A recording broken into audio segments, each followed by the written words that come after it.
European Union has made climate change policy one of its top priorities. Its climate and energy package is currently passing through the European Parliament. The package is likely to change the way people in Europe live their lives, from the cars they drive to the electrical appliances they use. But such is the political sensitivity of climate change as a subject that few politicians or businesses dare challenge the conventional wisdom.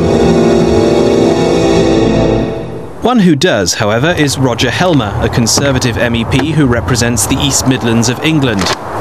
Roger is sceptical about global warming and even more sceptical about the EU's measures to address it. As a keen motorist, he opposes EU emissions limits designed to encourage us to drive smaller cars. And while it's true that we don't all need to drive around in a Jaguar, many people in Roger's mainly rural constituency depend on large vehicles. All these measures designed to prevent car usage are frankly not very helpful. But then in addition to that, we have all these other measures. The EU is mandating very high percentages of renewable energy. They're doing it in a way which is distorting the market, putting far too much focus on wind, perhaps distracting us from other renewables that we should be involved in, and above all is risking the possibility that we fail to build the mainstream baseload power generation we need to power our growing economies. In fact, wind power has really put the wind up Roger. He's campaigning against a major wind farm development at Swinford, a village in his constituency. Local residents say that if the plans go ahead, the peace and tranquility of this rural community will be shattered forever. They see the wind farm proposal as a consequence of rigid top-down policies coming from Brussels. Keith Kilbane has invested hundreds of hours of his own time into research to prove the case against wind farms, not only here, but elsewhere too. And then we'd have rotating blades, not stationary, rotating, which makes me feel quite angry, and it makes me feel initially powerless, but then we think, no, we won't be powerless, we'll see what we can do about it. We are, as a country, we are being told that we have to take perfectly adequate power stations offline simply because the EU says so, and we're having forced onto us equipment and machines that do not do what they're supposed to do, but actually are detrimental to our way of life. They'll cost us money, they'll give us noise, they'll upset an awful lot of people unnecessarily.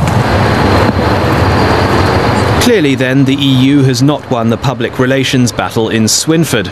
But many experts think that the EU still needs to keep making a positive case for why such urgent and firm action is necessary.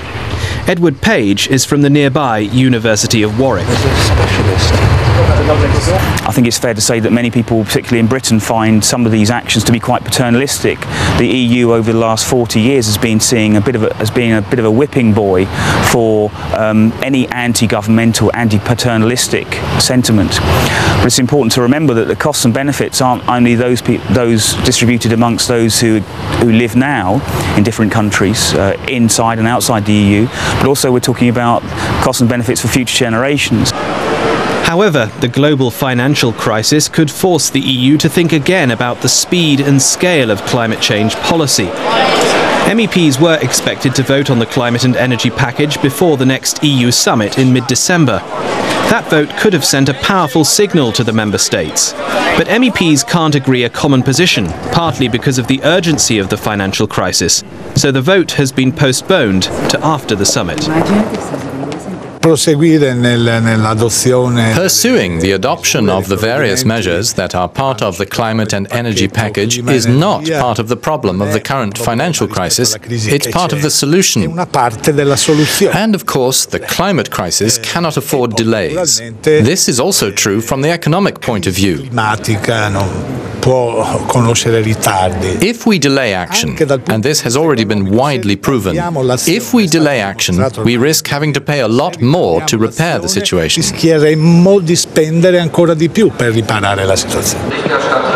Many parliamentarians think that the financial crisis offers an opportunity to embed the climate change agenda within the new global financial framework.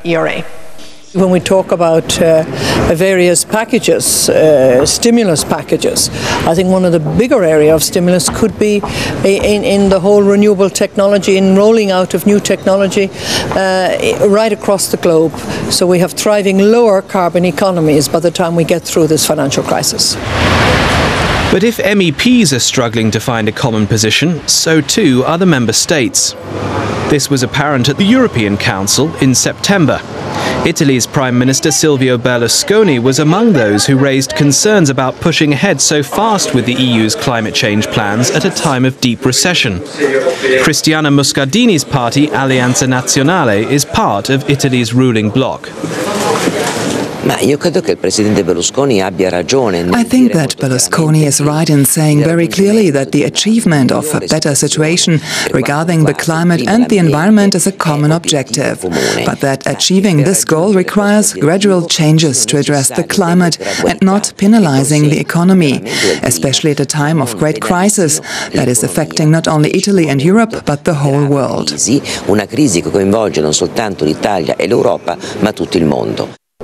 But for Green MEPs, any breach in the member states' common commitment to address climate change risks derailing the whole strategy. The failure of the European Union is also the failure of many national politicians. National politicians pay too much attention to lobbyists from certain industries instead of defending the interests of the people and future generations. It's that type of inconsistency that undermines the credibility of politics at the national level and the European level. But there's another serious credibility issue at EU level. Every month, MEPs, along with thousands of staff, officials, lobbyists and media, have to move for 1 week to hold sessions in the French city of Strasbourg.